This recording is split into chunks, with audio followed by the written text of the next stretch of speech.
Berita Indonesia Link, beritanya orang Indonesia. Jangan lupa subscribe ya.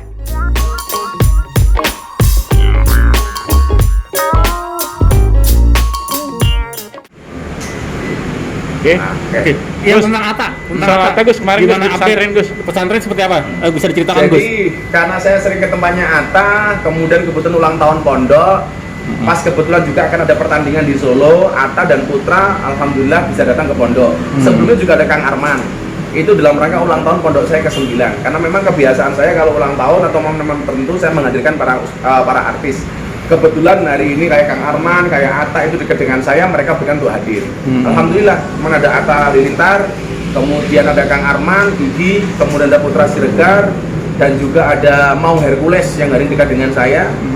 Dan mereka mau ngaji di pondok kan alhamdulillah luar biasa. Dan memang niatnya si Atta dengan saya dalam waktu dekat ini kita akan mengadakan pengajian untuk teman-teman artis.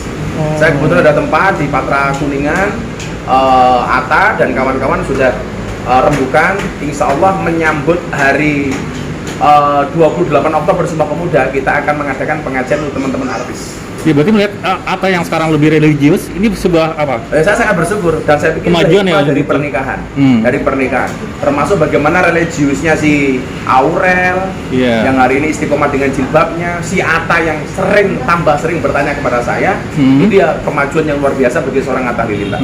Bertanya tentang rumah tangganya, seperti apa? Maksudnya bertanya tentang rumah tangga kah? Atau yang seperti apa, Gus? Ya, bagaimana kemudian menjadi kepala rumah tangga yang baik. Bahkan kemarin dia konsultasi bagaimana dia mau bikin pesantren dan lain sebagainya. Selama saya bisa mengarahkan dan saya tahu akan saya arahkan. Kalau saya nggak tahu, saya akan bilang saya tidak tahu. Termasuk bagaimana kemudian mentasarufkan harta yang dia miliki bersama Putra Siregar. Bahkan termasuk bagaimana kemudian mengelola dan memanajemen psikologis pemain. Karena saya sekaligus penasihat di tim mereka. Untuk menjadi seorang ayah, Atta sendiri melihatnya Gus seperti apa? Persiapannya luar biasa ya. Kasih sayangnya kepada Aurel luar biasa, bahkan sudah mempersiapkan untuk besok ketika anaknya lahir dengan membelikan mobil. Dan saya bilang sama dia, tidak cukup dengan materi, tapi juga dengan ilmu yang harus diimbangi. Karena bagaimanapun juga persiapan seorang Aurel menjadi seorang ibu. Karena apapun itu, ibu itu adalah madrasah pertama bagi anak-anaknya. Itu kita sampaikan. Bahkan rencana kita mau sering podcast lah soal itu. Iya, tanya. Lanjut. Siapa?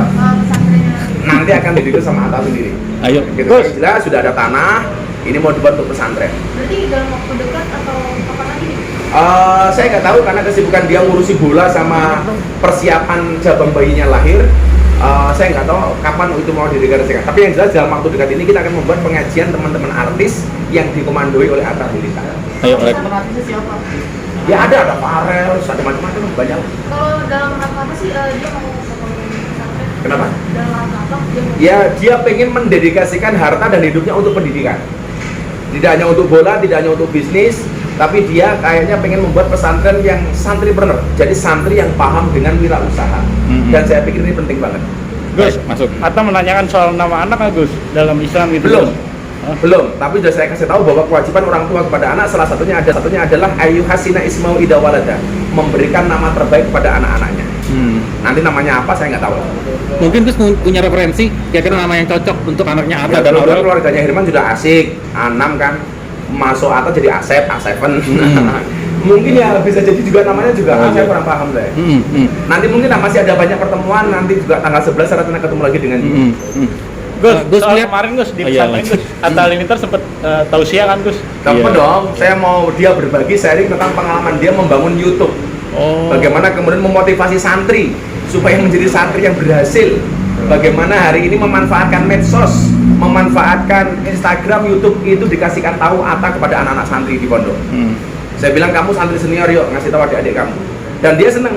Dan bahkan kita punya rencana untuk bisa masuk ke pesantren-pesantren besar di Indonesia untuk memberikan motivasi kepada para santri. Dan insya Allah saya fasilitasi. Gus melihat apa perjalanan hidup Atta dan Aurel yang naik turun up and down dan sempat juga dulu merasa sedih karena keguguran dan sekarang udah hamil ya, lagi. Itulah dinamika keluarga.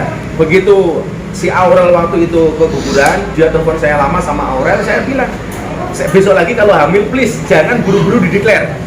Itu betul-betul saya pesan dari awal. Dan alhamdulillah yang kedua ini kemudian setelah 3 atau 4 bulan baru dideklar kan. Karena saya pesan seperti itu. Karena itu ada hukumnya kan Gus? Nah, iya benar. Kayak dia gitu, ada hukumnya kan nggak boleh memposting yang segala macam. Ya kalau orang bilang apa penyakit apa namanya? Ain. Nah seperti itu. Dan itu dia udah paham. Maka akhirnya kemudian di kehamilan kedua si Atta sama Aurel lebih hati-hati, lebih bijak lah untuk menyikapi. Saya bilang sama dia, tidak semuanya harus dikasih tahu media, tidak semuanya harus dikasih tahu publik. Dan dia banyak belajar dari itu. Saya pikir perjalanan seorang Atta dan Aurel dengan segala dinamikanya bisa dijadikan suri teladan yang baik untuk teman-teman muda. Bahkan yang terakhir saya dengar si Aurel, ayo nikah muda nggak apa-apa, ya nggak masalah lah. Gus, berarti setiap acara pengajian Atta selalu tausiah ya? Ini nanti mungkin akan lebih sering karena saya dengan Gus Ipang Wahid bersama teman-teman itu akan membuat pengajian secara reguler dan rutin di tempat yang kita punya, insya Allah. Nah ya.